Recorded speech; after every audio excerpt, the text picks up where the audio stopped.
Xannies, ads, tussin, footballs, bars, roofies, robo-tripping, blueberries, roaches, peaches, farmies. And by the time you realize that you've started doing it pretty frequently, you're going to be physically addicted, and then you're at a point where you can't stop even if you want to. Every prescription drug has an effect on you. That's why doctors give them to people. Some people think that because drugs come from a doctor, they're safe. But taking them for recreational use to get high can be just as dangerous and addictive as taking street drugs.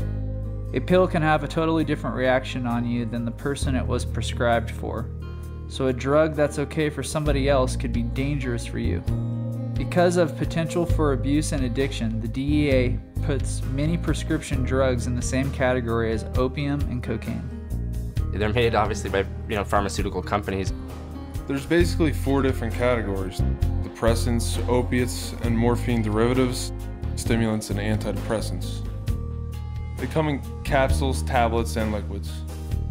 A lot of people think that taking a prescription medication is okay because it's not illegal.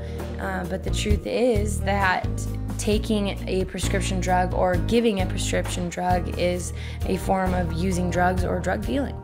The first time I ever took Xanax was with friends. They just had some and I was curious. I was curious, and I had a friend that just told me about it, and I wanted to try it, and I tried it. It was in high school. I remember one of my friends had gotten a tooth pulled, I think it was, and got a prescription of them. He had an entire bottle, and he was just telling me what it was and if I wanted to try it, and I just went for it. I was introduced to it by a friend of mine that actually was going to see a psychiatrist to get it. I was just hearing all of these good things, or these fun things. And it's like you're drunk and you don't have to drink. It's like, oh, they must be great. I'll try one. It's like, okay, well, here, take these. You'll have a great night. You're gonna feel really good. And, it's gonna be totally fine. My best friend in high school, she gave me one because her boyfriend used to take them. And she thought that they made her more comfortable around him and more secure about herself. And so she was like, hey, try one, I'd try anything that anybody had, just test out different prescriptions, and it just kept moving up. I wasn't picky about what kind I took, whether it was Klonopin or Xanax or Valium. So many of my friends were getting it prescribed from psychiatrists, and they were going to 2 or 3 different ones a month, so we had a pretty steady flow of it. I started going to doctors and, telling them a lie about trying to get Xanaxes, telling them that I couldn't concentrate at school, or I was just nervous or not comfortable around anybody. Then I would start getting prescriptions. Being that they're prescribed, it was easy to justify to myself that I was probably the kind of guy who needed this kind of thing, and it was okay. At school, I didn't really remember the day, or it made the day go by really quickly. So I got them as often as I could, and I took them as often as I could. They tend to blur reality quite a bit, and the days sort of run into one another. Days turn into weeks, that turn into months, and you don't realize it just sort of slips away from you. Because I wasn't experiencing anything that I cared about in life. I didn't have any feelings. I didn't have any emotions.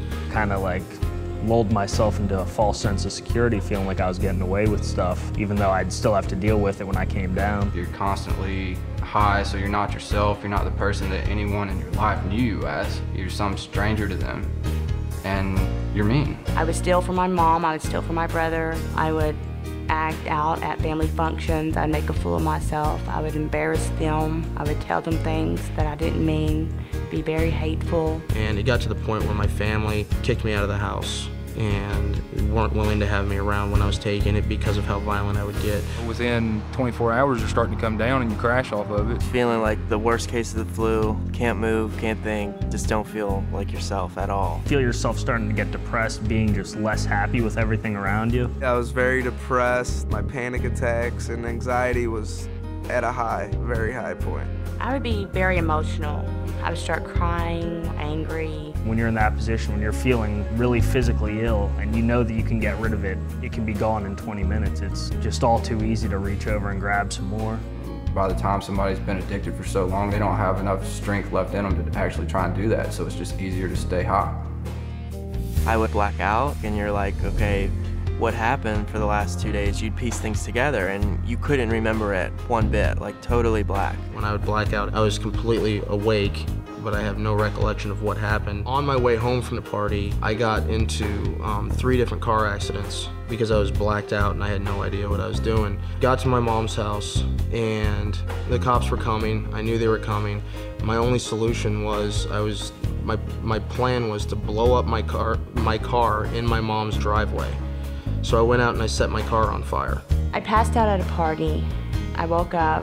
The next thing I knew, I was at a hospital, and my friend that I was at the party with told me what happened and said that I took about 20 Xanaxes that night. They called an ambulance, took me to the emergency room, and they had to pump my stomach. They thought I was trying to kill myself, but I was just trying to get high. I was drinking with the guy, and he kept on encouraging me to drink more, and I didn't understand. I just didn't really question it. I think I was 16.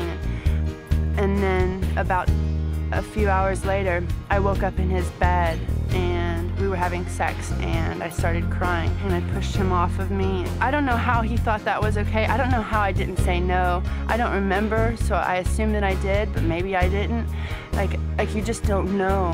When you use Rohypnol and you're forgetting everything, you have no idea what you really did. A guy that I used to know is on death row now in Arizona because he was on Rohypnol.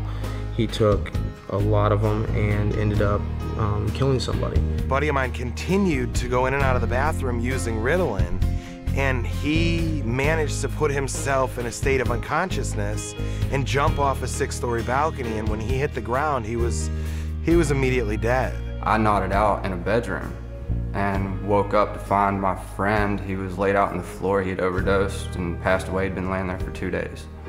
And my friend, this other girl, she was sitting in a chair right where I'd left her, slumped over, blue. I actually had to crawl over 2 dead friends to get out the door. Even when you come off of it, you're still cloudy in a way. You can't comprehend short-term memory loss. Things don't seem to be as clear in my mind. Things don't seem to connect as quickly in my mind. I don't remember any of the times that I was blacked out. Everything that I know from when I was blacked out comes from third party, so there's definitely chunks of my life that I'm missing, and I don't know that I'll ever get them back. There's weeks of time that I have no idea, what was going on.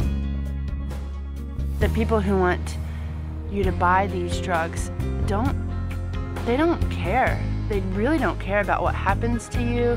They want the money, and that's really what it comes down to. Otherwise, they just wouldn't do it. They wouldn't make it sound so good. They wouldn't make it sound so interesting. They wouldn't make it sound like this thing that it's gonna be this one-time fun thing. If I knew what the side effects and the consequences, and if I knew that I was going to be the way I was, I mean, there would be no way that I would have ever taken Xanaxes, because still to this day, I have a lot of regrets. The biggest danger of it is, seriously, the word of mouth. People talk about it and always talk good about it because they think it's okay, it's not going to hurt you. But it's just as hard on you as a cocaine would be.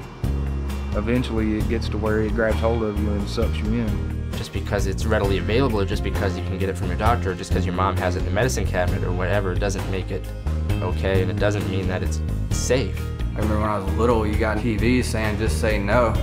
I'm like, okay, just say no, whatever. But nobody ever says this is gonna kill you. This is gonna take your life away. This is gonna make your family hate you. It's gonna make your girlfriend hate you. It's gonna make life a living hell. I probably would have listened to him.